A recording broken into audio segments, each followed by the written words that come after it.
सहनाववतु सहनौ भुनक्तु सह वीर्यं करवावहै तेजस्विनावधीतमस्तु मा विद्विषावहै। ओम शांति शांति शांति। सभी को नमस्ते, प्रणाम, सत श्री अकाल मित्रों। सभी को शुभ संध्या। भगवान धन्वंतरि की कृपा से आज की क्लास आरंभ करते हैं। एक तो आप सभी समय पे जुड़ जाइए जी, क्योंकि हम समय पे बिल्कुल शुरू करेंगे। आज थोड़ा विलम्ब से ही लिंक मैं भेज पाया, हालांकि 1 घंटा पहले ही भेज दिया था। तो किसी किसी दिन अवकाश हो सकता है। कारण क्या है कि कई बार जो है समय पे नहीं रहता हूँ। मान लीजिए कि इंस्टीट्यूट पे समय पे नहीं हूँ, है ना, तो फिर उस दिन क्लास नहीं होगी, या फिर मैं किसी दिन बाहर रहूँगा तो फिर क्लास नहीं होगी। वैसे मैं रेगुलर क्लास करूँगा, है ना।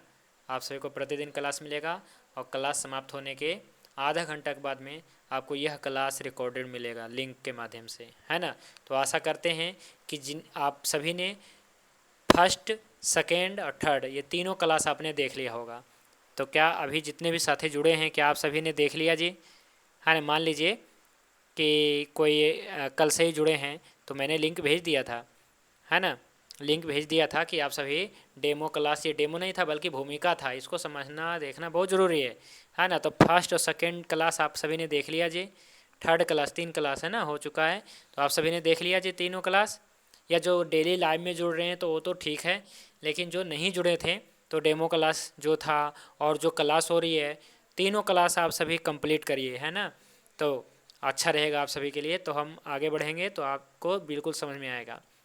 तो नाड़ी परीक्षा के लाभ आपको पता है जी कि रोगी चिकित्सक स्वयं करता है, बिना किसी मशीन के होता है, बिना कोई नुकसान के होता है। कहीं भी हम परीक्षण कर सकते हैं, कोई भी देश काल स्थिति परिस्थिति में कर सकते हैं। इससे दोष धातु आदि का पता चलता है, बॉडी ऑर्गन्स का भी पता चलता है, आर्थिक व्यय भी कम होता है, अधिक समय नहीं लगता है। ठीक है, तो सारे परीक्षाएं, सारे टेस्ट आदि कराते रहें, लेकिन नाड़ी परीक्षा आपको एक बार जरूर करानी चाहिए। इससे आपका बहुत सारी चीज़ पता चलता है ना। दोष धातु, मल, अग्नि का विषमता, समता जो भी है वो सब पता चल जाता है, सारे कंडीशन पता चलता है। तो ये है। तो चलिए, बेसिक पल्स डायग्नोसिस मैंने आपका शुरू किया।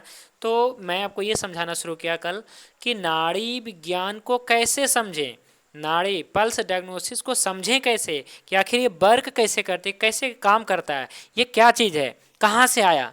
तो कल मैंने बताया कि जैसे ही आपके पास कोई रोगी आता है, तो रोगी पेशेंट जब आता है तो हम 2 चीज़ का परीक्षण करते हैं, रोगी का करते हैं और रोगी के अंदर जो रोग है समाया हुआ, रोग का करते हैं। तो पहले किसका करते हैं जी? तो पहले रोगी का करते हैं। पहले रोगी को देखेंगे, फिर रोग को देखेंगे। ठीक है। तो जब हमारे पास कोई व्यक्ति चिकित्सा के लिए आता है तो हम 2 चीज़ों का परीक्षा करते हैं, रोगी का एंड रोग का, है ना। एग्जामिनेशन ऑफ पेशेंट, फिर एग्जामिनेशन ऑफ डिजीज करेंगे। डायरेक्ट ऐसा नहीं होगा कि बीपी है तो बीपी की दवाई दे देंगे, शुगर है तो शुगर की। रोग के आधार पे इलाज करना बंद करिए, रोग के आधार पे, बल्कि रोगी रोग के आधार पे चिकित्सा शुरू करिए। ठीक है जी, रोगी रोग के आधार पे चिकित्सा शुरू होगा। ठीक है। तो रोगी के पहले परीक्षा करेंगे। तो इसके लिए शास्त्रों में हमारा निर्देश दिया गया है कि रोगी का परीक्षा है ना, तो भागवत ऋषि ने कहा कि 3 चीज़ों का परीक्षा करो रोगी का। तो योग रत्नाकर ने कहा कि 8 चीज़ों का और परीक्षा करो। तो चरक ऋषि ने कहा कि भाई 10 और चीज़ों का परीक्षा करो, तब रोगी का परीक्षा होगा। कुल मिलाकर के 21 परीक्षा है रोगी के, और उसमें से एक परीक्षा है नाड़ी परीक्षा। रोगाक्रांत शरीरस्य स्थान अष्टो निरीक्षियेत नाड़ी मूत्र मलम जिह्वा शब्दम स्पर्शम दीर्घाकृति, है ना। योग रत्नाकर में वर्णन है। रोगी के 8 चीज़ों का क्या परीक्षण करें? तो पहले तो भागवत ऋषि ने कहा 3 चीज़ों का परीक्षा करें। तो क्या 3 चीज़ों का परीक्षा करें? तो physical examination, examination through touch और इंटेरोगेशन, है ना। इस प्रकार से क्या है, 3 चीज़ों का, है ना, आप परीक्षा करें। जैसे आप उससे कुछ चीज़ें पूछते हैं, हाल चाल लेते हैं, प्रश्न होता वहीं पे रहना। तो क्या है कि दर्शन स्पर्श प्रश्न है। इस प्रकार से 3 परीक्षा होती है। और अष्टविध परीक्षा में जो है भागवत ऋषि ने योग रत्नाकर में लिखा है अष्टविध परीक्षा के बारे में कि रोगी की और 8 चीज़ों का परीक्षा करो, 3 चीज़ों से पूरा पता नहीं चलता, तो भाई 8 चीज़ों का क्या परीक्षा करो? कहा नाड़ी परीक्षा। पहले कहा नाड़ी परीक्षा यानी कि वही पल्स डायग्नोसिस, पल्स एग्जामिनेशन। फिर कहा कि मूत्र परीक्षा भी करो, है ना, मल मूत्र परीक्षा, नाड़ी मूत्र मलम जिह्वा, मूत्र परीक्षा, मल परीक्षा, जिह्वा परीक्षा, शब्द परीक्षा, स्पर्श नेत्र कीर्ति परीक्षा। तो मैं आपको अभी नाड़ी परीक्षा के बारे में बता रहा हूँ, लेकिन भूमिका पूरा परीक्षा का मैं रख रहा हूँ कि आपको आगे ये भी पढ़ना है, क्योंकि दक्ष स्थितार्थ शस्त्रार्थो दृष्टि कर्मा सुचिर्भिस्का। वैद्य वही है, चिकित्सक वही है जो अपनी ज्ञान की वृद्धि करता है हमेशा, है ना। तो इस प्रकार से, एक मिनट जी, आज हमारे यहाँ काफ़ी बारिश हो रहा है जी, देखते हैं नेटवर्क का तो इशू नहीं हो रहा है, कुछ शायद हो रहा है थोड़ा थोड़ा।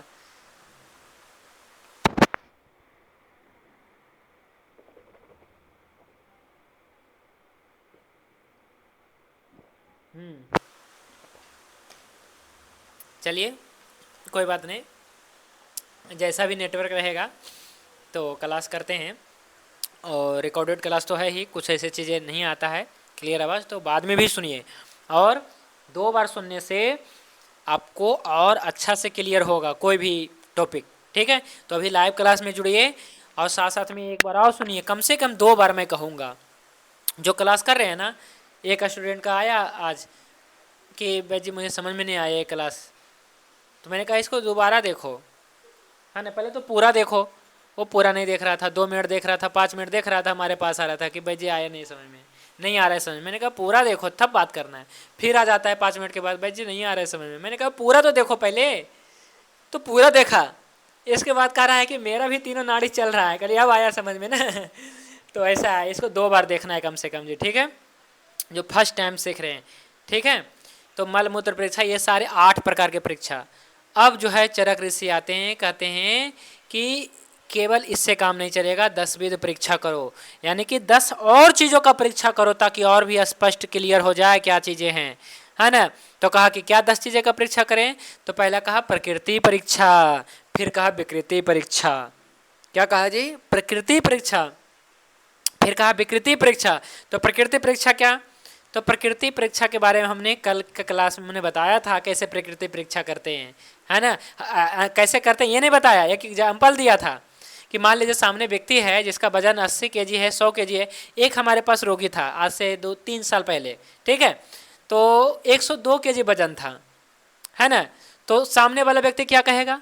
अच्छा इसको सर्दी खांसी भी जल्दी ही हो जाता था, है ना, सर्दी मन था, है ना, जो भी है, और 102 केजी वजन है, ठीक है। ध्यान से सुनिए, केस स्टडी में सुना रहा हूँ, रियल जो मैंने इलाज किया वो मैं बता रहा हूँ, ठीक है। उसका काम भी कुछ नहीं था, उसका काम इतना था कि बैठ के प्रवचन करना, है ना, बैठ के आराम से सुखपूर्वक जो है जीवन था। एक तो गाड़ी में भी बैठता था ना तो लड्डू लेके ही बैठता था, है ना। गाड़ी में कहीं ट्रेवल भी करता था ना, ट्रेवल क्या मतलब गांव से शहर, शहर से गांव, ये गांव से ये गांव, ऐसा ऐसा। तो भाई अगले सीट पे ही मतलब बैठता, अपना लड्डू लेके बैठता था, समझ रहे हैं, मूंगफली का लड्डू और महुआ का लड्डू, सिंघाड़े का लड्डू, मैंने लड्डू लेके बड़ा शौकीन था लड्डू का और पराठे का, और उसका वजन 102 केजी था। अब कोई भी व्यक्ति देखेगा कहेगा कि ये तो कफ प्रकृति वाला, कहेगा कि नहीं कहेगा? कहेगा कफ प्रकृति है। लेकिन मैंने कहा कि आपकी बात प्रकृति है, मैंने कहा कि आपकी बात प्रकृति है, प्रकृति बात की है और विकृति कफ की है।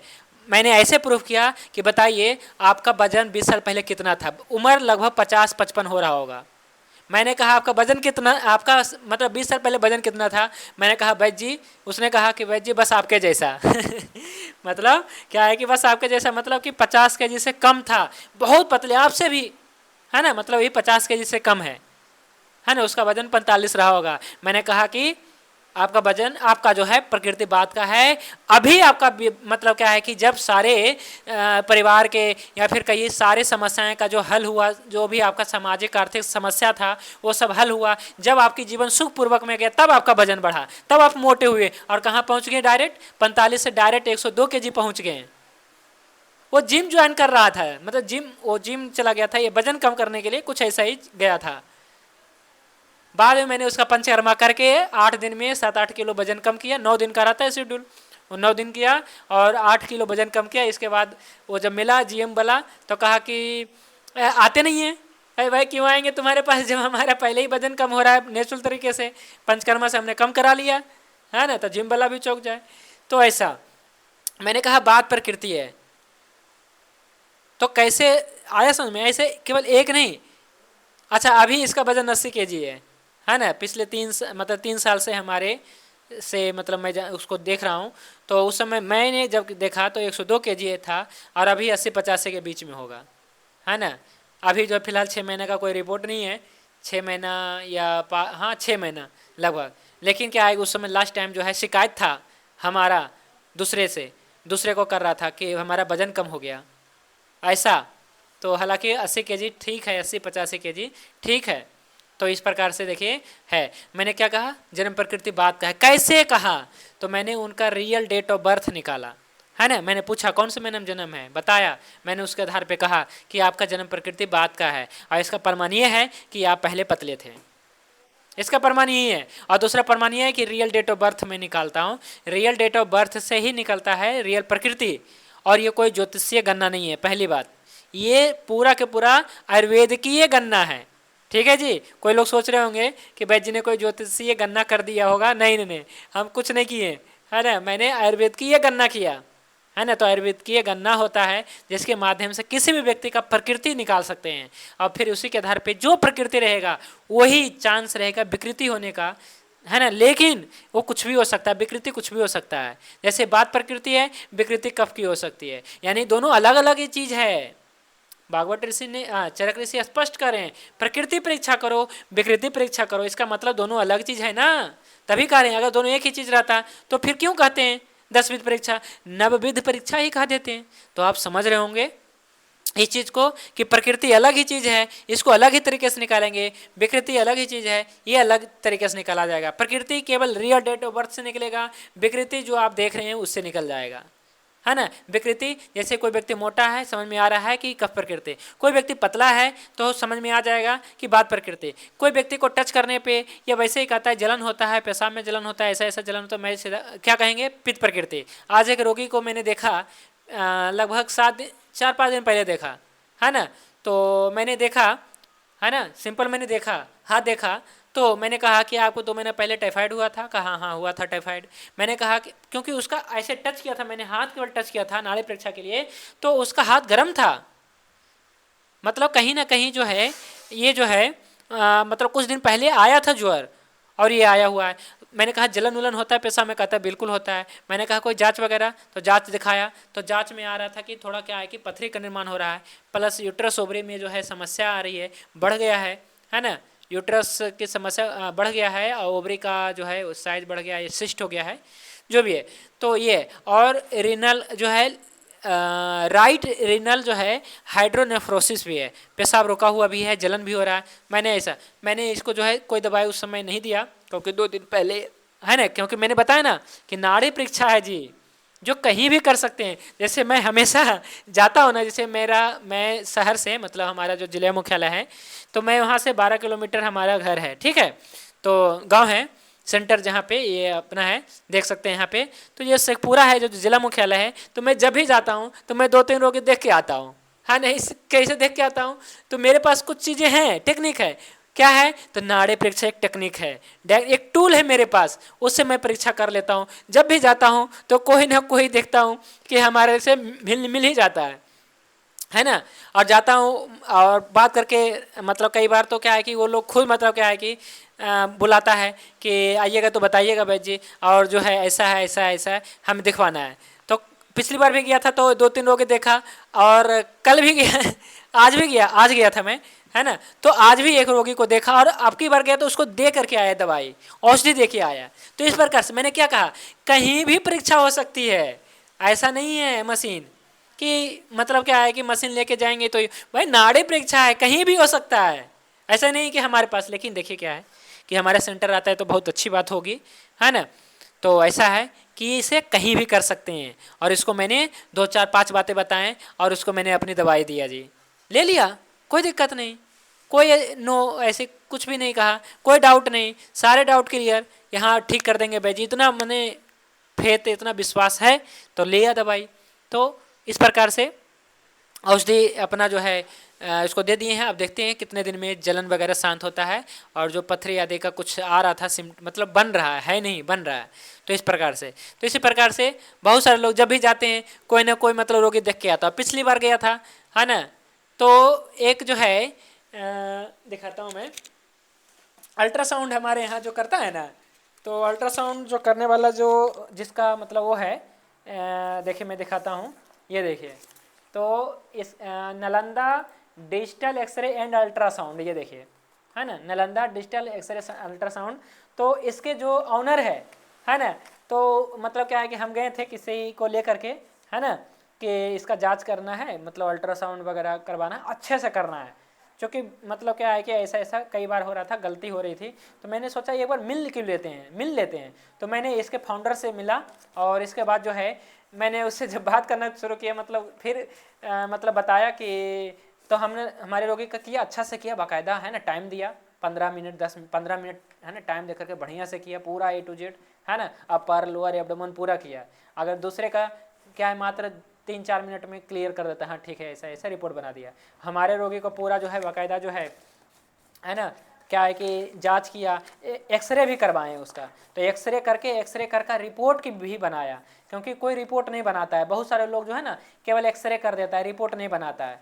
तो एक्सरे करके और ये फिल्म दे देता है कि लो देखो, लेकिन हमने कहा रिपोर्ट भी बना, तो हमारे रोगी के लिए रिपोर्ट भी बनाया। तो इस प्रकार से तो मैंने उससे बात किया, तो मुझे मतलब उसने कहा, है ना, इसके फाउंडर, कि भाई जी पथरी तो मेरा भी है है ना, स्टोन तो मेरे को भी है। मैंने कहा कि कितना बड़ा है, तो कहा कि देखिए रिपोर्ट तो नहीं है मेरे पास, रिपोर्ट तो नहीं निकलवाया, क्योंकि भाई मेरा क्या जाता है, मेरा को जब करवाना होता है मैं लेट जाता हूँ, मेरा डॉक्टर कर देता है ना, और वो खुद डॉक्टर है और अपने डॉक्टर से करवा लेता है, रिपोर्ट नहीं बनाया। कहा कि कोई बात नहीं, रिपोर्ट नहीं बनवाए, कोई बात नहीं, अंदाज़ा। तो कहा कि देखिए दोनों किडनी में मल्टीपल है ना, दोनों किडनी में मल्टीपल है, मतलब 4-5 तो है ही।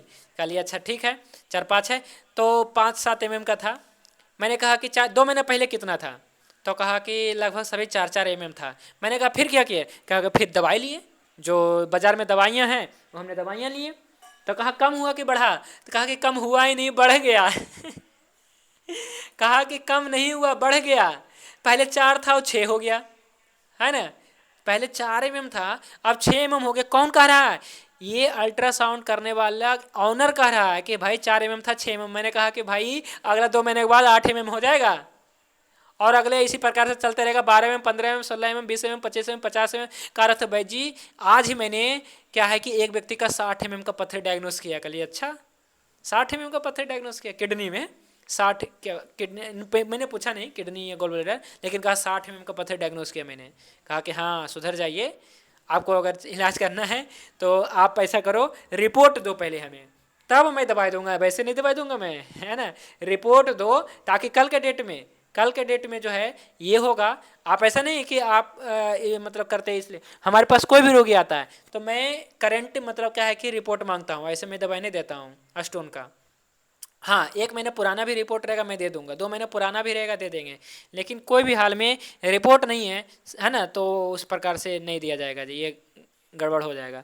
तो मैंने कहा रिपोर्ट दो, तो मैंने अभी क्या रिपोर्ट नहीं दिया देखो, है ना, जबकि जो व्यक्ति का आया हुआ था मेरे पास और भी दूसरे 1-2 रोगी था, तो उसको दवाई दिया और एगो के दवाई भेजा भी था। देखिए मैं देखता हूँ इसमें शायद है कि नहीं, 1 मिनट। तो एक और लड़का स्टूडेंट है अपने क्लास में ही जुड़ा हुआ होगा शायद छत्तीसगढ़ से, है ना, संजीत राम जी जुड़े होंगे, तो उसको मैंने औषधि मैंने भेज दिया था मैंने। तो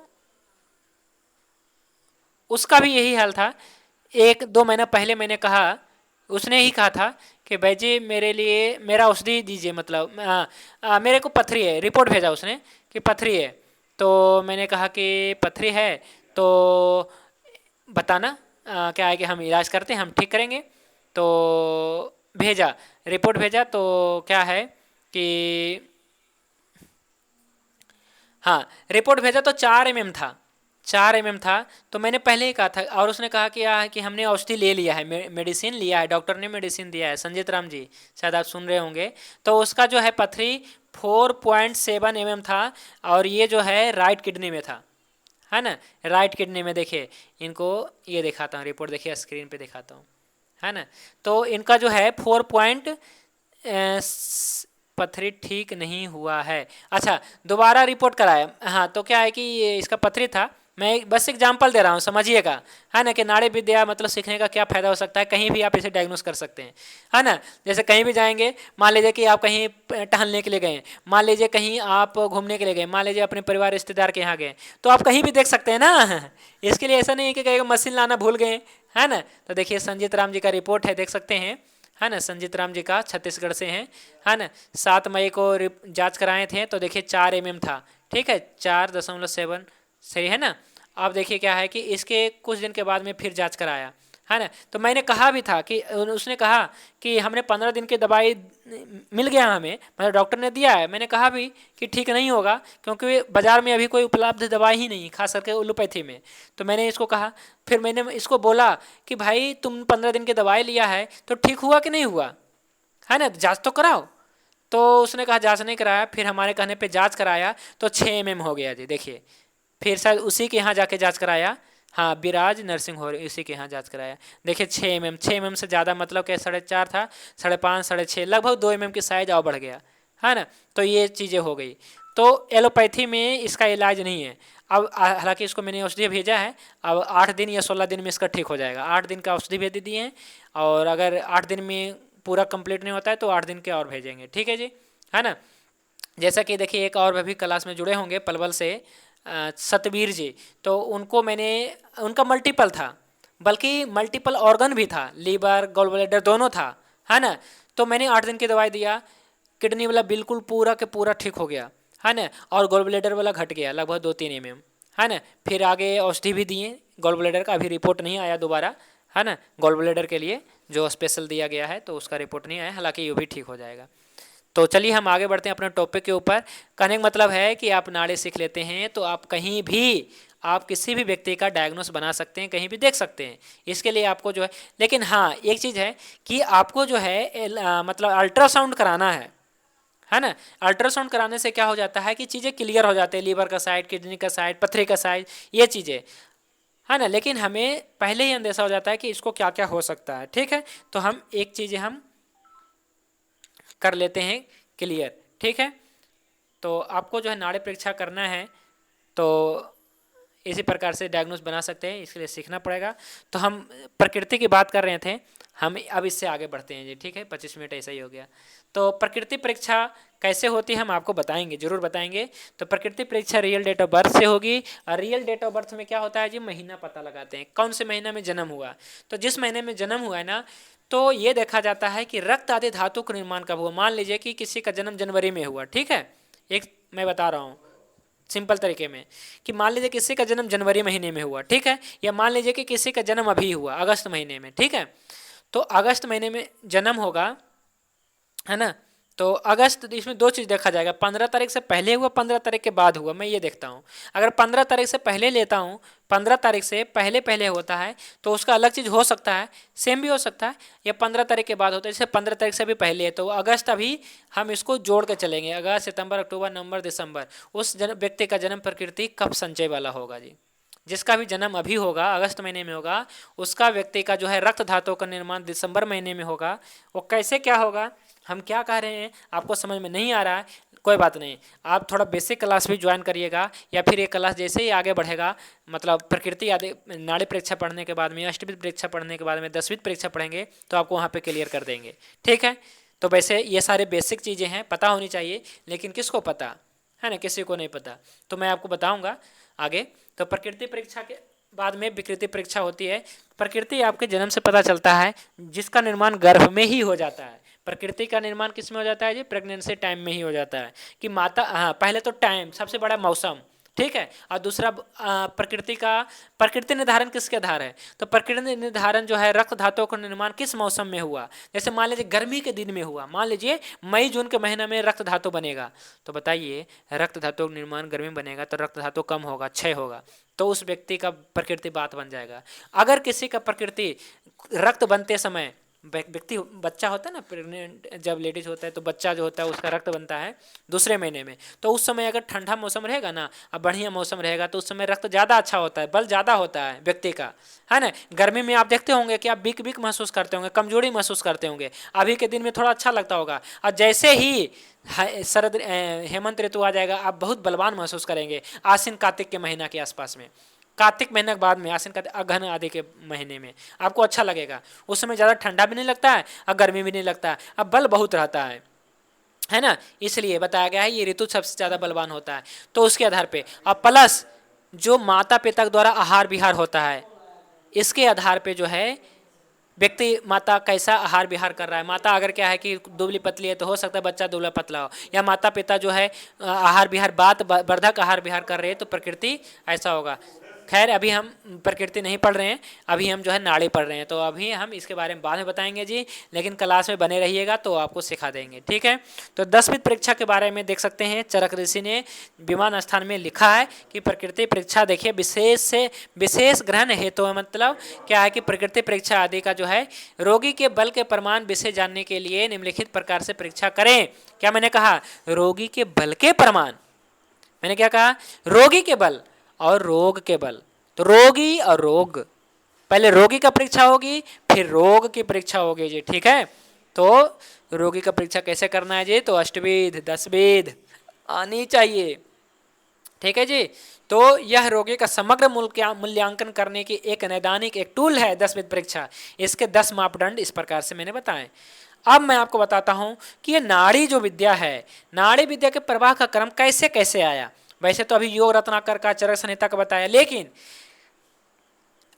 नाड़ी विज्ञान करके एक ग्रंथ है जी, ग्रंथ ने छोटे से पुस्तिका है, रावण रचित है जी, है ना, रावण रचित। तो देखिए इसके बारे में बताया गया है कि भगवान शिव जी, है ना, शिव जी, है ना, शिव जी के द्वारा जो है ये ज्ञान प्राप्त हुआ रावण को, और रावण के बाद में जो ऋषि मुनियों को प्राप्त हुआ, रावण के बाद में लोगों को प्राप्त हुआ। और एक दूसरे तरफ मानते हैं कि भगवान शिव जी ने ब्रह्मा जी को बताया, और ब्रह्मा जी ने इंद्र को बताया, इंद्र ने कनाद को बताया, और आगे इस प्रकार से कनाद ऋषि ने अन्य ऋषियों को बताया जी, ठीक है। तो ये प्रकार से जो है नाड़ी का मतलब प्रवाह का क्रम बताया गया। ध्यान रखिएगा, शिव जी से उत्पन्न माना जाता है जी, ब्रह्मा जी से नहीं। जो जड़ी बूटियों का खजाना है ना, जैसे ब्रह्मी है, जटामासी है ना, भूमि आमला मकोई पुनर्नवा करकरा, जो भी चीज़ें जड़ी बूटियों का ज्ञान कहते हैं ब्रह्मा जी से आरंभ हुआ, लेकिन नाड़ी का ज्ञान जो है ना शिव जी से आरंभ हुआ। और शिव जी भगवान थे कि शिव जी ऋषि थे, ये यहाँ पे क्लियर नहीं है। और यहाँ पे जो रावण है, तो रावण कौन रावण था यहाँ पे ये क्लियर नहीं है, महर्षि रावण था या फिर अभी भी तो एक और रावण आया है, क्या कहते हैं, चंद्रशेखर रावण, है ना, चंद्रशेखर रावण। तो आगे कहेगा ये न जब हो जाएगा 200 साल 500 साल तो कहेगा भाई ये था रावण, है ना, तो कन्फ्यूजन हो जाता है। तो यहाँ पे लेकिन रावण है, रावण करके कोई था जिसने क्या है शिव जी से नाड़ी विद्या सीखा। पर ये लंका वाला रावण था, कहाँ का रावण ये क्लियर नहीं है जी आज भी, ठीक है। वही रावण था कि कोई और, क्योंकि ऐसे बहुत सारे रावण हुआ है ना, ऐसे बहुत सारे इंद्र हुआ है, बहुत सारे कनाद हुआ है, बहुत सारे कपिल हुआ है, तो इस प्रकार से हुआ है। तो चीज़ों को छोड़िए, आपको तो ज्ञान से मतलब है, फिर भी मैंने बताया ये चीज़ें शिव से शुरू हुआ, ठीक है। अब नाड़ी दर्पण करके जो ग्रंथ है इसकी रचना जो है रावण ने किया है। बहुत छोटे से पुस्तक क्या है, शायद मैंने आज से जो है 8 साल पहले खरीदा था। और मैं बता दूं, ये जो व्यक्ति नाड़ी दर्पण पढ़ लेगा वो व्यक्ति नाड़ी देखना नहीं सीखेगा। नाड़ी दर्पण पढ़ करके आज तक कोई व्यक्ति नाड़ी देखना नहीं सीखा है। मैं आपको पुस्तिका भेज देता हूँ, फ्री ऑफ कॉस्ट भेज दूंगा, PDF पढ़ के देखिएगा, आपको समझ में आ जाए तो कहिएगा। लेकिन आप ये क्लास जुड़े रहिएगा, आपको नाड़ी देखना आ जाएगा। लेकिन नाड़ी दर्पण, चूंकि उसका लेखक कौन है जी, रावण है। रावण इतना, इसका जो भाषा है ना बड़ा टेक्निकल भाषा जो है, आप नहीं समझ पाओगे, है ना। हिंदी में रूपांतरण है, संस्कृत सूत्र है, ऐसा लिखा रहेगा, नाड़ी ज्ञानम बिना वैद्यो नालोके पूज्यताम ब्रजेत, है ना। तो आज समझ में आता है कि भाई नाड़ी ज्ञान के बिना वैद्य संसार में पूजनीय नहीं होता। रावण ने कितनी अच्छी बात कहा, हमने नाड़ी दर्पण में अच्छी बात लिखा है कि भाई जब तक वैद्य को नाड़ी ज्ञान नहीं है तब तक जो है वैद्य काहे का, है ना।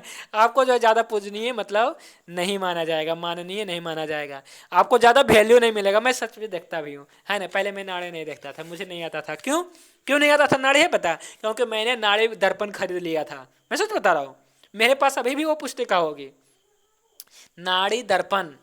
मैंने सोचा कि भाई क्या है, नाड़ी दर्पण पुस्तिका है और भी एक दो पुस्तिका है, खरीद लेंगे, पढ़ लेंगे, आ जाएगा मुझे। लेकिन नहीं, 50 रुपये पुस्तिका था। मैंने कहा भाई नाड़ी तो सीखूंगा मैं, चाहे इसके लिए 5,000 रुपये देना पड़े किसी को, चाहे पुस्तक जो भी है, लेकिन कोई सिखाने वाला मिला नहीं था तो ना। लेकिन आपको तो मिला हुआ है ना प्लेटफॉर्म, है ना, आपको सिखाने वाले हैं ना, तो हम सिखा रहे हैं। और एक बात कि हमारा जो पुस्तिका भी खरीद लेगा ना, हमारा जो आगे ये वाला पुस्तिका अगले महीने लॉन्च कर सकता हूँ जी मैं, ठीक है। नाड़ी वैद्य बने, नाड़ी विद्या सीख करके, ये ई बुक तो तैयार है, ये तो लॉन्च हो गया। अब इसको जो है बुक भी लॉन्च कर देना है अगले महीने, देखते हैं अगर हो जाए तो बहुत बढ़िया, है ना। तो छोटा छोटा करके ही पुस्तक लॉन्च करेंगे। तो ये वाला कोई पढ़ लेगा तो सीख लेगा। लेकिन एक बात मैं बता दूँ, आज चौथा क्लास है जी, चाहते हैं तो आज जो है ना 10 पेज पढ़ लिए होते हम, लेकिन अभी कहाँ है जी, अभी तो एक पेज भी शुरू नहीं हुआ। अभी तो आज शुरू ही हो रहा है कि नाड़ी विद्या का प्रवाह क्रम ही बता रहे हैं, अभी तो शुरू भी नहीं हुआ है। लेकिन जितना चीज़ बताएं हमने सब व्यर्थ की बातें था जी, आपको लगता है? कोई भी ऐसे एक भी शब्द, एक भी चीज़ ऐसा लग रहा है कि व्यर्थ की बातें हैं जो हमारे काम का नहीं आएगा? तो ये सारे मैं आपको ओरिजिनल ओरिजिनल मतलब अच्छी बात, मतलब क्या है कि अनुभव के चीज़ें मैं बता रहा हूँ, जो हम कर रहे हैं तो वो चीज़ें मैं आपको बता रहा हूँ। तो हाँ, ठीक है जी। स्क्रीन शो नहीं हो रहा है क्या? हो तो रहा है जी, किसी को दिक्कत हो रही हो तो नहीं पता। हाँ, तो देखिए क्या है, प्रैक्टिकल बातें मैं बता रहा हूँ, अनुभव की चीज़ें मैं बता रहा हूँ, जो चीज़ें हैं, है ना। तो नाड़ी दर्पण में बताया गया है, नाड़ी जानम बिना वैद्यो ना लोके पूज्यताम, है ना। मतलब क्या है कि वैद्य पूजनीय नहीं है जब तक वो नाड़ी व्यक्ति नहीं जानता है। तो आप सभी को नाड़ी सीख लीजिए, इसके बाद में आपकी अच्छी मतलब क्या है कि खातिरदारी होगी। इसलिए नहीं नाड़ी सीखना है, बल्कि रोगों को भी तो देखना है, रोगी को भी देखना है, परंतु हमें तो चाहिए ना, एक टूल तो हमें चाहिए। तो बुद्धिमान मनुष्य को उचित है कि नाड़ी ज्ञान को सदगुरु के अति अत्यंत से अति यत्न पूर्वक सीखे, अर्थात नाड़ी देखने का अनुभव तो करें। तो आप सभी लोग सीखने के लिए आए हैं, अभी देखिए लाइव क्लास में 38 स्टूडेंट जुड़े हुए हैं।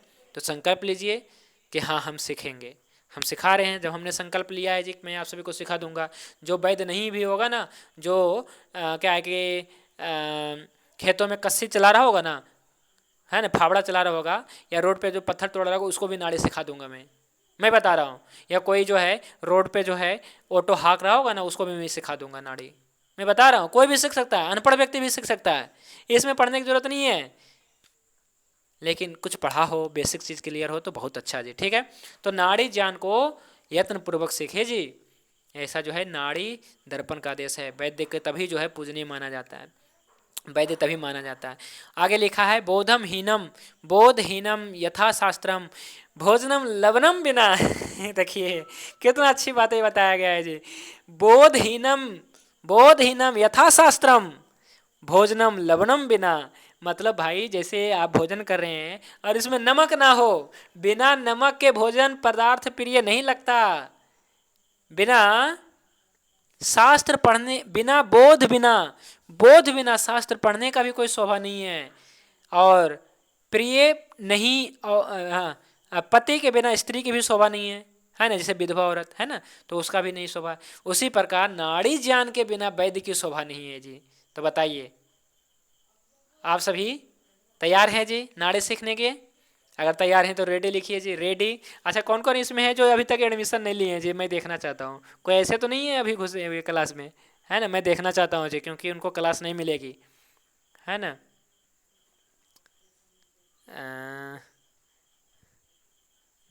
मिथिलेश शर्मा जी ले चुके हैं एडमिशन, राजेश कुमार जी, रमन जी, सब ने ले लिया है जी, बहुत बहुत बढ़िया जी, सब ले चुके हैं जी, तभी क्लास ले रहे हैं। है ना। जो नहीं सीखने वाले थे तो पहले ही निकल गए, जिनको सीखना ही नहीं है तो, है ना। उसी प्रकार नाड़ी ज्ञान के बिना वैद्य की शोभा नहीं है, तो नाड़ी ज्ञान होना चाहिए जी, ठीक है। अब वैद्यराज का लक्षण देखिए। वैद्यराज का लक्षण ये है जी कि दक्ष स्थिरार्थ शस्त्रार्थ हो, शास्त्रों का अभ्यास, लेकिन बोध के बिना अच्छा नहीं है ना। बोध के बिना शास्त्र पढ़ने की भी शोभा नहीं है जी, ठीक। बोध होना चाहिए। जैसे कोई रट्टा मारते रहता है ना, आपने देखा ही होगा, दिन भर रट्टा मारते रहता है, रट्टा मारते रहना, मंत्र करते रहना, और इसका उसका बोध ही नहीं है, उसको उस मंत्र का बोध ही नहीं, इसका मतलब क्या है। अब मतलब पता भी है तो वो करता नहीं है।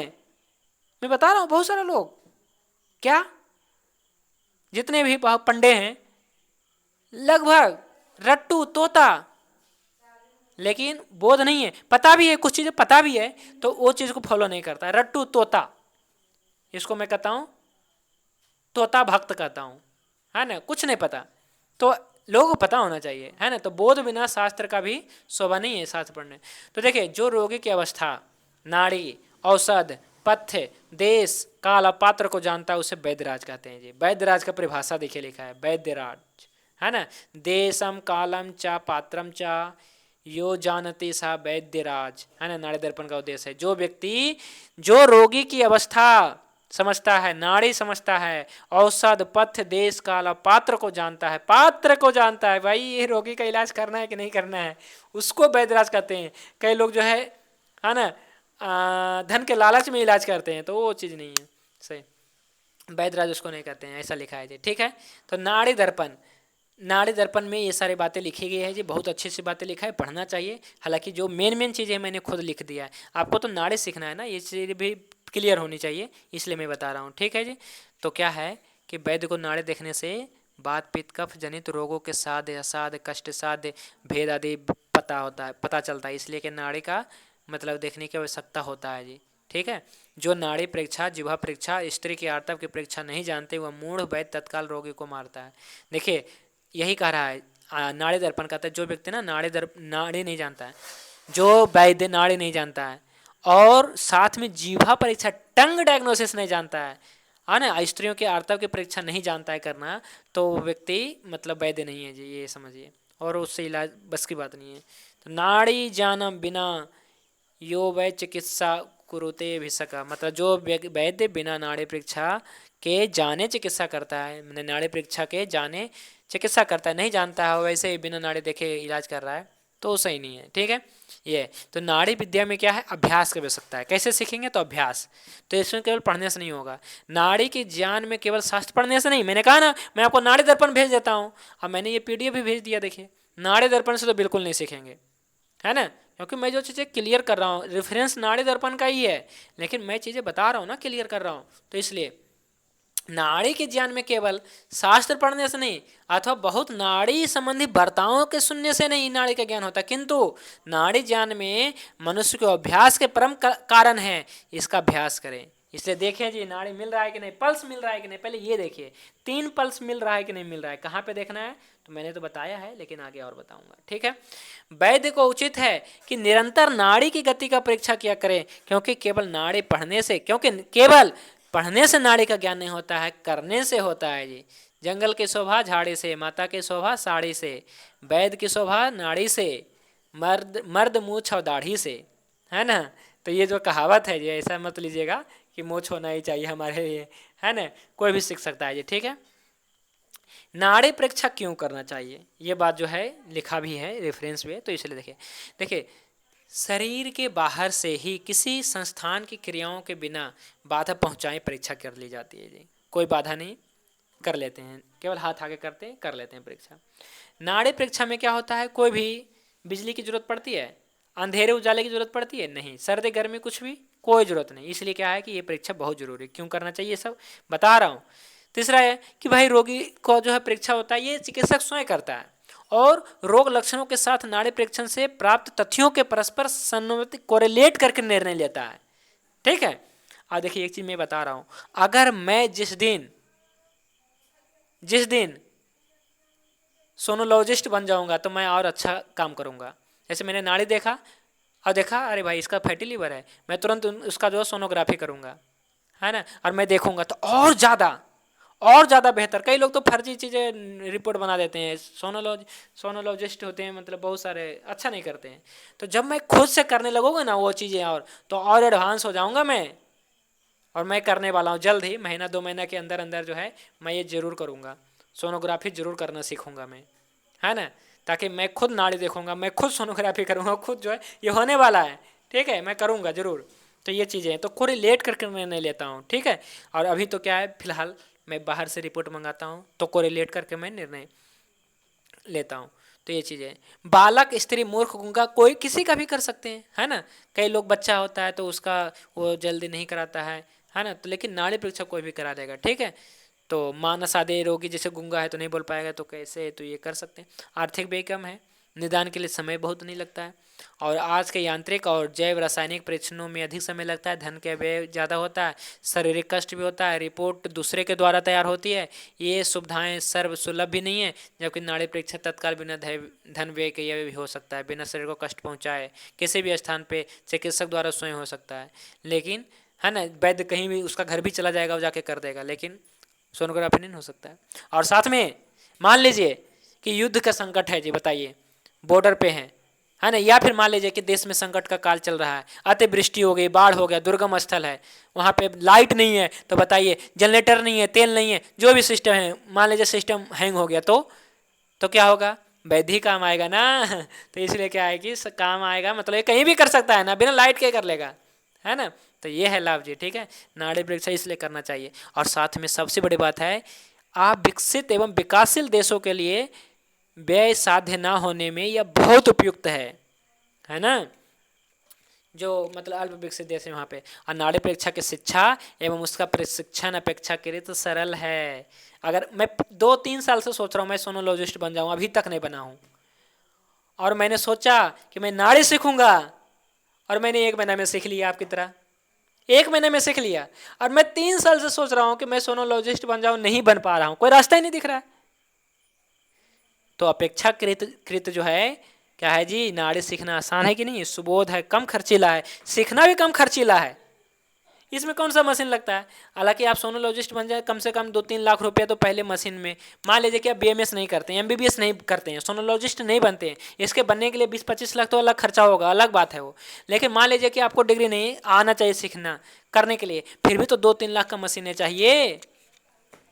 तो चलिए वो भी होना चाहिए, पर ये तो बहुत ज़रूरी है, ठीक है। जबकि अन्य निदान पत्तियों का प्रशिक्षण, है ना, नाड़ी की तुलना में दुरूह है, व्यय साध्य है जी। तो इसलिए इससे दोषों के क्षय में वृद्धि का पता चलता है, सोनोग्राफी से नहीं पता चलेगा, है ना। दोष का क्षय वृद्धि, रोग के निदान के साथ में उसकी प्रकृति विकृति बल की भी जानकारी मिलती है ना। और व्यय छेदक निदान में सहयोग मिलता है, मन आदि, काम क्रोध लोभ आदि, काम वासना आदि का भी जानकारी मिलता है। और सामता निरामता का मिलता है, गर्भ लिंग का पता चलता है ना। ये तो बात की अलग बात है। रोगी की स्वास्थ्यता अर्थात रोग मुक्ति का भी पता, ये भी पता चलता है कि ठीक होगा कि नहीं होगा, है ना। हालांकि सोनोग्राफी में तो नहीं पता चलेगा, सोनोग्राफी में 5 mm के गॉल ब्लैडर स्टोन आ जाएगा, कहेगा नहीं ठीक होगा। ये तो ऐसा है, परंतु यहाँ पे क्या है जी, रोग मुक्ति का भी ज्ञान होता है ना। चलिए, सबसे बड़ी बात तो ये है कि लोगों को नाड़ी का मतलब नहीं पता है, कि नाड़ी अपने शरीर में, नाड़ी इसको इसको नाड़ी क्यों कहते हैं। मन में प्रश्न होगा, नाड़ी क्यों कहते हैं, नाड़ी है क्या चीज़, है ना। तो आपको यही मैं सिखाऊंगा, नाड़ी हम किसको कह रहे हैं शरीर में। जबकि जो यहाँ पे मतलब कि 10th-12th भी पढ़े होंगे, तो वो अपने शरीर में नाड़ी के बारे में बिल्कुल नहीं सुने होंगे। सेल सुने होंगे, आर्टरी सुने होंगे, वेन सुने होंगे, नस सुने होंगे, सिराएँ सुने होंगे, धमनी सुने होंगे, लेकिन नाड़ी नहीं सुने होंगे। तो भाई आपने धमनी सुना ना, उसी को हम नाड़ी कह रहे हैं, ठीक है। तो इसके बारे में थोड़ा बताता हूँ।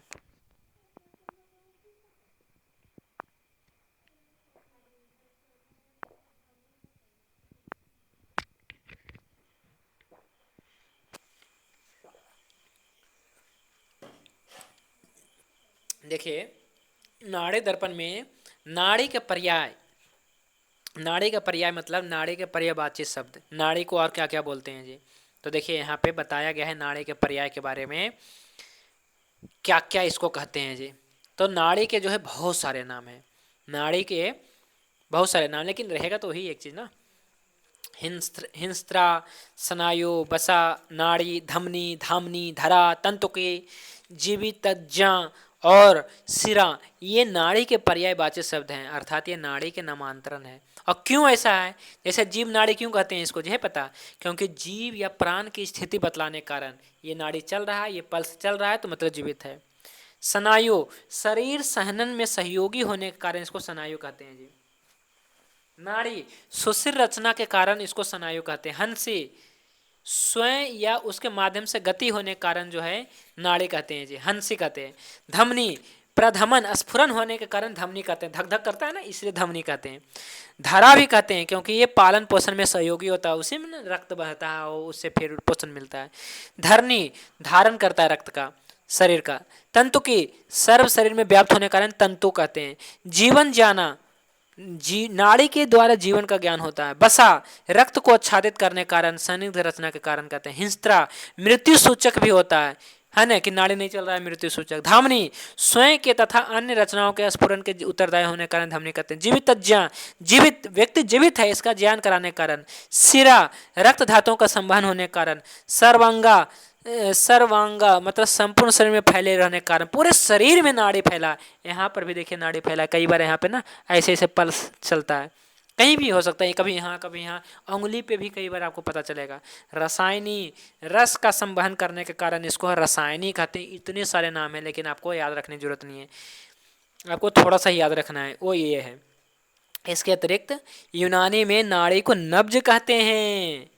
यूनानी जो हकीम होते हैं ना, हकीम वगैरह कहते हैं लाओ तेरा नब्ज देखेंगे, तो नब्ज नाड़ी को ही कहते हैं। और आधुनिक चिकित्सा शास्त्र में पल्स कहते हैं, पल्स। सामान्यतः ये सब नाड़ी के अर्थ में पर्यायवाचक है। विशिष्ट रूप से इन शब्दों के सर्व स्वीकृति आधुनिक पर्याय निम्न है। देखिए, रोगी परीक्षा के प्रसंग में हम कहते हैं पल्स, ठीक है, मॉडर्न में पल्स डायग्नोसिस, पल्स रीडिंग, रोगी परीक्षा के प्रसंग में। लेकिन शरीर रचना और ज्ञान के प्रसंग में हम कहते हैं नर्व भी कहते हैं, और धमनी को कहते हैं आर्टरी, सिरा को कहते हैं वेन, और रसायनिक लिम्फेटिक वेसल को कहते हैं जी, ठीक है। अब नाड़ी परीक्षा विधि, नाड़ी परीक्षा विधि देखिए, नाड़ी परीक्षा एक तांत्रिक विज्ञान है जी, है ना। अतः इसकी परीक्षा के कुछ सुनिश्चित विधि विधान है, कुछ निषेध है। नाड़ी परीक्षा विधि के 3 पक्ष हैं। देखिए, नाड़ी परीक्षा करना है ना, तो इसके 3 पक्ष है। पहले चिकित्सा संबंधित, फिर रोगी संबंधित, फिर परीक्षा संबंधित। परीक्षा करना है नाड़ी परीक्षा, तो चिकित्सा संबंधित, चिकित्सक माने डॉक्टर को क्या करना चाहिए नाड़ी देखने से पहले, और रोगी को क्या करना चाहिए, और दोनों को क्या करना चाहिए, परीक्षा के समय में क्या करना चाहिए, लिखा है। तो देखिए, चिकित्सक को क्या करना है यहाँ पे, देखिए, चिकित्सक को अस्थिर चित्त होकर तन्मयता से नाड़ी परीक्षा करना चाहिए। एकदम मन जब चित्त जब शांत हो ना, अस्थिर हो, तब करना चाहिए। मान लीजिए कि हमको जाना है कहीं और समय हो गया है, और व्यक्ति कहे भाई जी देख लीजिए, अंतिम अंतिम अंतिम, फिर आप देख लिए, फिर कोई आए भाई जी देख लीजिए, देखिए आप खड़ी हो गए जा रहे, फिर कहे नहीं भाई जी देख लीजिए ना, तो ऐसे नहीं देखना है भाई, अभी चित्त अस्थिर नहीं है। मैं कई बार बोल भी देता, अरे यहाँ पे थोड़ा होगा दुकान में, कई बार जाता हूँ, मैं पूछ लेता है क्या करते हैं, तो मैं वैद्य हूँ ऐसे, तो वैद्य कहते हैं, तो हाथ आगे करता है, देख लीजिएगा, नहीं यहाँ पे नहीं देखा जाएगा, आपको आना पड़ेगा। मैं यहाँ पर भी देख लेता, लेकिन हमारे यहाँ पे मन जो है ना, चित्त अस्थिर नहीं है जी। तो ये चिकित्सा संबंधी नियम है, आपका चित्त अस्थिर होना चाहिए, है ना। चिकित्सक को क्या चाहिए, शारीरिक मानसिक विकारों से रहित होना चाहिए। राग द्वेष लोभ मोह भय क्रोध इससे दूर होना चाहिए। यदि वह स्वयं रोगग्रस्त है तो फिर कैसे रोगी का इलाज कर पाएगा। तो पहले तो अपना रोग आदि है ना दूर करें, तभी दूसरे का दूर कर पाएंगे। क्रोध लोभ मोह आदि मनोविकार से भी है ना, मैं मानसिक और शारीरिक रूप से रोग रहित होना चाहिए जी। और नाड़ी का ज्ञान सम्यक होना चाहिए, ठीक है। नाड़ी परीक्षा करते समय चिकित्सक को सुख आसन में पूर्वाभिमुख होकर के या उत्तराभिमुख होकर के, पूर्व या उत्तर मुख करके बैठना चाहिए, है ना। जैसे अभी मैं उत्तर मुख करके बैठता हूँ, है ना, तो उत्तर या पूर्व मुख करके बैठना है। ये बैठने की दिशाओं का कोई दिक्कत नहीं है, परंतु नाड़ी परीक्षा करते समय है ना व्यक्ति को सुखासन में बैठना चाहिए। मतलब ऐसा कंफर्टेबल, सुखासन मतलब कंफर्टेबल पोजीशन में रहना चाहिए। चाहे नीचे भी बैठ सकते हैं सुखासन में, मतलब नीचे भी आलती पालती मार के बैठ सकते हैं, या कुर्सी पे भी बैठ सकते हैं। बुद्धि की प्रसन्नता के साथ में अस्थिर चित्त होना चाहिए, है ना। भ्रमण नहीं करते रहना, स्थिर होना चाहिए मन। चिकित्सक द्वारा मद जैसे कोई भी मादक पेय का सेवन नहीं करना है जी, ठीक है। नाड़ी परीक्षा करते समय मलमूत्र का वेग नहीं होना चाहिए, चिकित्सक के बताया गया है। मतलब कोई भी चीज़ तक ऐसा ना हो कि अगर एकाग्रता भंग हो जाए। धन के लोभी नहीं होना चाहिए जी, ठीक है, ध्यान रखना है ना। और आपका हाथ ठंडा नहीं होना चाहिए। अगर ठंडा है तो गर्म करो। कैसे? जैसे मैं जब ठंडा समय रहता है ना तो मैं नाड़े देखने से पहले ऐसे करता हूँ, है ना। आप सभी ने देखा होगा, कोई अगर हमारे पास ठंड में आए होंगे तो ऐसे मैं करके हाथ थोड़ा गर्म करना पड़ता है, ठीक है। तो हाथ थोड़ा गर्म कर लें घर्षण करके, ठीक है, ठंड के दिन में। अभी तो कोई ज़रूरत ही नहीं पड़ता है। नाड़ी परीक्षा में उतावलापन नहीं उचित है जी, चाहे रोगी हो चाहे वैद्य हो, उतावलापन किसी में नहीं चलेगा। रोगी को भी नहीं जल्दी होना चाहिए और वैद्य को भी नहीं होना चाहिए। तो वैद्य के लिए नियम है। रोगी संबंधी नियम क्या है? तो देखिए, रोगी ने मलमूत्र का विसर्जन कर लिया होना चाहिए, बेग नहीं होना चाहिए, बेग रहित हो जाए, बेग धरा नहीं होना चाहिए। नाड़ी परीक्षा के समय में मलमूत्र आदि का बेग, चाहे भूख प्यास का भी बेग नहीं होना चाहिए। कहेंगे भूखे पेट तो करते हैं, लेकिन नहीं, भूखे पेट नहीं करना है। यहाँ पे लिखा है बेग धारण करना ही नहीं है, भूख भी तो एक बेग है, तो नहीं करना है। सम्यक होना चाहिए। तो रोगी सुखासन में बैठा हो, आराम से लेटा हो, दोनों में से कोई एक चीज। निंद्रा में सोया नहीं होना चाहिए। रोगी भूखा प्यासा नहीं होना चाहिए और तत्काल भोजन भी नहीं होना चाहिए कि आधा घंटा पहले भोजन करके आया। लेकिन हाँ, अगर कोई व्यक्ति 2 घंटा पहले भोजन किया तो मैं देखता हूँ, तो तत्काल भोजन नहीं करना है। बस सीधे धूप से नहीं आया, मान लीजिए मई जून के महीना तत्काल आया, कहे देखिए ना मुझे जाना भी है, ट्रेन भी छूट जाएगा, तो ऐसे नहीं होता है। पहले आओ, बैठो 5-10 मिनट 15 मिनट, और बहुत दूर से चल के नहीं आया हो, मान लीजिए आया और मान लीजिए बहुत दूर से चल के आया, तो वो सही नहीं है ना। तो आया तो आराम करिए। व्यायाम तथा स्नान करने के बाद में करना है, लेकिन तत्काल बाद नहीं कि स्नान किया है और कराए नहीं। रोगी मैथुन आदि क्रिया ना किया हो। भूखे पेट उपवास युक्त ना हो, मैंने उपवास कर रहा है 2-3 दिन, ऐसा नहीं। और रोगी मद्य सेवन ना करे, है ना। और अपस्मार के बेग के समय मिर्गी आदि दौड़ जाते ना, उस समय ना करे। काम क्रोध लोग मतलब खास कर चंचल मन रोगी की नाड़ी परीक्षा ना करे। देखिए लिखा है, जो व्यक्ति ने दुखी आत्मा है उसका ना करें, ऐसा लिखा है। लेकिन आप कर सकते हैं काम क्रोध आदि, ताकि वो कब फिर तो क्या है कि वो तो हमेशा शोक से रही थी, शोक तो रहेगा ही उसको, तो क्या नाड़ी नहीं देखेंगे? देखेंगे, ऐसी बात नहीं। और अत्यंत शीत, जब ठंड के दिन हो जाए, गर्मी हो जाए, उत्तेजक पदार्थों के सेवन करने पर नाड़ी परीक्षा नहीं करना है। और खड़े हुए रोगी की नाड़ी परीक्षा नहीं करना चाहिए। रोगी खड़ा नहीं होना चाहिए जी, रोगी बैठा होना चाहिए, ठीक है। हर हाल में व्यक्ति बैठा होना चाहिए, लेटा होना चाहिए। तो ये रोगी संबंधी नियम था। अब नाड़ी परीक्षा संबंधी नियम कहता है कि नाड़ी परीक्षा के विशेष नियम जो है ऐसा है, नाड़ी को पकड़ पकड़ के, देखिए लिखा है पकड़ पकड़ के, छोड़ छोड़ के 3 बार परीक्षा करें। ऐसे यहाँ है ना, दिखाता हूँ, ये है, ऐसे परीक्षा करें, देखिए ऐसे दिखाता हूँ, ऐसे करेंगे, है ना। मैं यहाँ पे उल्टा दिखा रहा हूँ आपको, तो ऐसे करना है। तो ये देखिए, मतलब इंडेक्स फिंगर अंगुष्ठ मूल पे जाना चाहिए। तो ऐसे जो है पकड़ पकड़ के ऐसे ऐसे 2 बार 3 बार ऐसे ऐसे देखना कि हाँ नाड़ी मिल रहा है तीनों। तो इस प्रकार से होता है, पकड़ पकड़ के छोड़ छोड़ के 3 बार ऐसे करें, है ना। अब बुद्धि करें और बुद्धि से अनेक बार से विचार कर स्पष्ट निदान का निर्देश करें, है ना। और यहाँ तीनों अंगुलियों के नीचे क्रमशः जो है बात पित्त कफ की मंद गति, मध्यम गति और तीक्ष्ण गति से बात आदि दोषों का लक्षण करें। अभी हम आपको बताएंगे। अभी तो फिलहाल आप ये समझिए कि आपको जो है पकड़ पकड़ के छोड़ छोड़ के आपको 3 बार दाबना है। 3 बार मतलब जोर से दाबना है, जोर से मतलब उतना नहीं, मतलब आपको नाड़ी मिल जाना चाहिए स्पष्ट। थोड़ा दाब करके बंद भी कर दे, थोड़ा ऐसे ऐसे करके 3 बार करना है, ठीक है। दाबना है, छोड़ना है, दाबना है, छोड़ना है, दाबना है, छोड़ना है, ताकि नाड़ी क्लियर खुले, है ना, क्लियर मिले। और प्रातः खाली पेट नाड़ी परीक्षण करें, लेकिन ऐसा ना कि 11 बज गया 12 बज गया भूखे पेट रहेंगे, ऐसा नहीं। खिला दीजिए कुछ हल्का आहार। रोगी को आराम से लेटा करके बैठा करना है।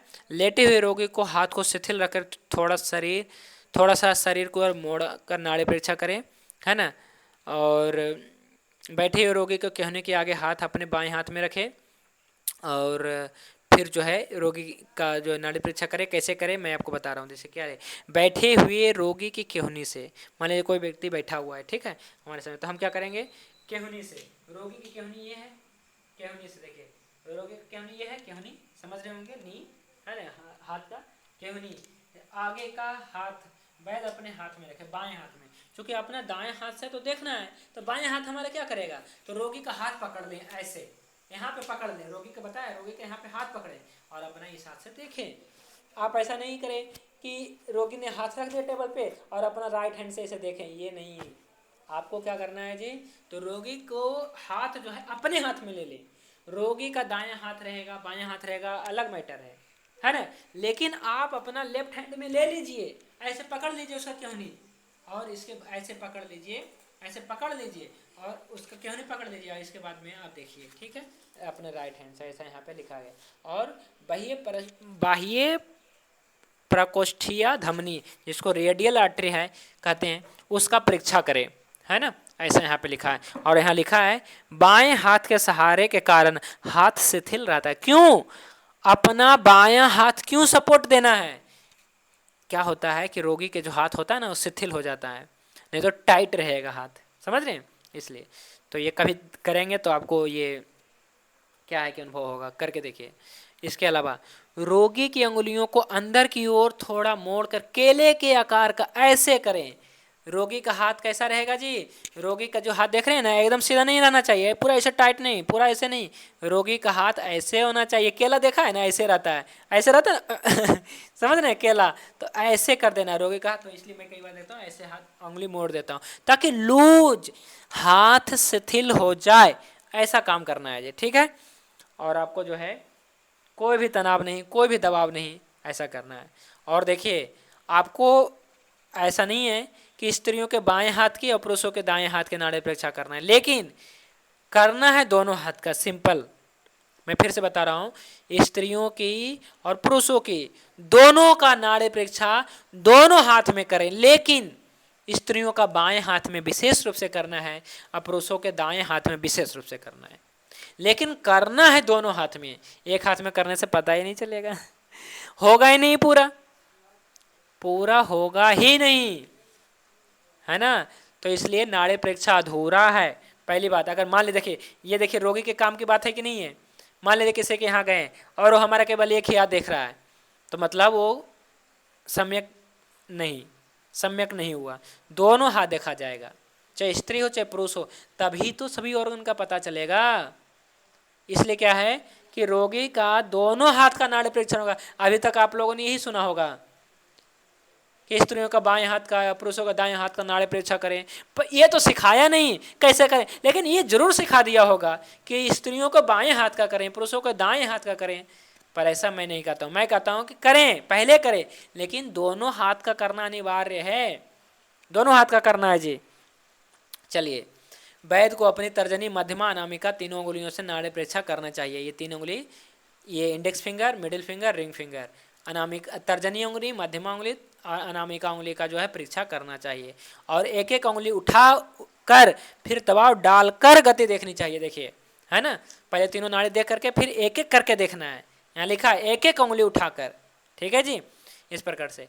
और पहले क्या करें कि नाड़ी की प्रति मिनट गति संख्या की गणना करनी चाहिए, ना कि, है ना, सेकेंड गणना कर उन्हें चतुर्गुण कर प्रति मिनट गति ज्ञान करें।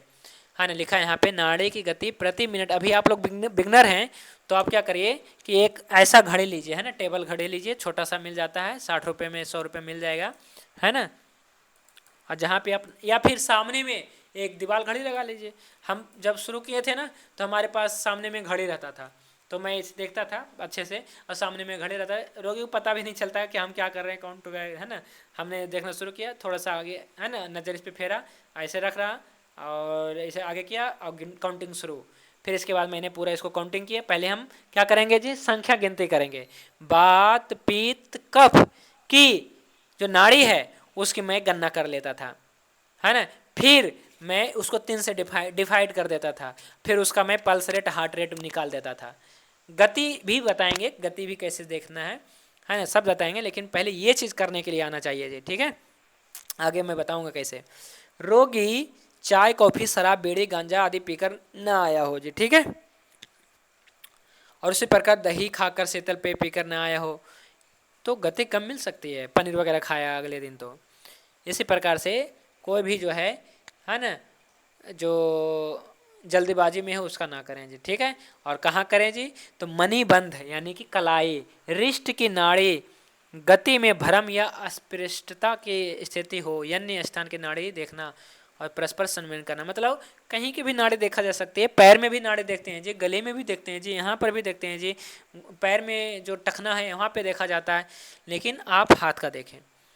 परीक्षण हेतु रखी अंगुलियों को उठाकर पुनः नाड़ी पे थोड़ा दबाव को डालते हुए परीक्षा करना चाहिए। मैंने कहा ना 3 बार ऐसा 3 बार, तब अक्षांश कल्पना के साथ दोष आदि जो विकृति व्याधि आदि के विनिश्चय करना चाहिए। मतलब क्या है कि आपको 3 बार कम से कम करना है ना, ऐसे दाब के उठा के है ना, ताकि जो है नाड़ी स्पष्ट रूप से आपको पहले क्लियर हो जाए, फिर एक एक करके देखना है, तब आपको जो है दोष धातु में लगने की जो है कल्पना करना है। लेटे हुए रोगी के नाड़ी परीक्षा करते समय हाथ चित्त ना रखें, सीधा ऐसे चित्त ना रखें, थोड़ा सा है ना, क्या कनिष्ठ उंगली के बल थोड़ा सा है ना अंदर तिरछा रखकर परीक्षा करना चाहिए। वो तो ज़्यादा लेटा करके नहीं करते होंगे, सब तो बैठा के ही करना है। तो फिर मैं बता रहा हूँ, अगर लेटाया हुआ है तो ऐसे सीधा ना करें, थोड़ा सा ऐसे ऐसे कर लिए है ना, तो आप कर सकते हैं, ऐसे कोई दिक्कत नहीं है। माने कुल मिला के आपका रोगी का हाथ एकदम शिथिल होना चाहिए, लूज होना चाहिए। गति के संबंध में यदि भ्रम हो तो आप जो है स्टेथोस्कोप का भी प्रयोग कर सकते हैं। यदि बल के संदर्भ में भ्रम है तो आप दोनों हाथों के नाड़ी का परीक्षण कर सकते हैं। नाड़ी परीक्षा करते समय यत्न पूर्वक कभी हल्का स्पर्श करें, कभी दबाव भी दें, कभी पूरा छोड़ दें, कभी पूरा दबाव दें, तो कभी नाड़ी मर्दन भी करें, अर्थात दाएं बाएं घुमाएं, ऐसे ऐसे कर सकते। बहुत सारी चीज़ होती है, वो करते करते सीख जाएंगे। अब मैं बताऊंगा, अब कल बताऊंगा जी, ठीक, समय हो गया है। और थोड़ा क्या है ना कि आज मैं क्या है कि बस जस्ट अभी आया मैं शहर से, इसलिए क्या है कि थोड़ा आज कम ही, ऐसे 1 घंटा हो गया अपना क्लास। 1 मिनट जी, 1 मिनट। और आज बारिश के कारण जो है दिक्कतें भी आ रही है। चलिए लाइट बंद करना पड़ेगा, बहुत ज़्यादा वो आ रहे हैं, जानवर आ गया जी बहुत ज़्यादा कमरे में। चलिए जी, तो आज के लिए बस इतना ही, आज का टॉपिक इतना ही रहा। कल मैं आपको बताऊंगा मानव शरीर में नाड़ी की संख्या। देख लीजिए जी, 3.5 मिलियन है जी, माने 35 लाख नाड़ी है अपने शरीर में, लेकिन उसमें से 72,000 मोटी है, उनमें से भी 700 नाड़ी बारीक है, और उसमें से 24 नाड़ी स्फुट है, जहाँ पे फड़कन महसूस होती है, स्फुरन महसूस होती है, और उनमें से मात्र 1 नाड़ी है जिसका हम परीक्षण करेंगे, जिसको कहते हैं जीव साक्षिणी नाड़ी। क्या कहते हैं जी? जीव साक्षिणी नाड़ी, जो आपका दोनों हाथ में मूलबंध के नीचे में ये हार्ट से निकलता हुआ एक रेडियल आर्टरी आती है ना, जिसको हम कहते हैं जीव साक्षिणी नाड़ी, उसी का हम कल परीक्षण करेंगे जी, ठीक है। तो कल हम बताएंगे इसके बारे में विस्तार से। इस प्रकार से आपका जो है मूल के नीचे आपका इंडेक्स फिंगर होना चाहिए, फिर ये ऐसा होना चाहिए, फिर ऐसा होना चाहिए, ठीक है। तो ये तीनों का आप क्रम देख लीजिए, ठीक है। तो आज के लिए बस इतना ही। अब जो भी प्रश्न उत्तर है जी, अब हम कल करेंगे जी, ठीक है। आज थोड़ा समय कम है जी अपने पास। चलिए शांति पाठ करके आज की क्लास को विराम कर देते हैं।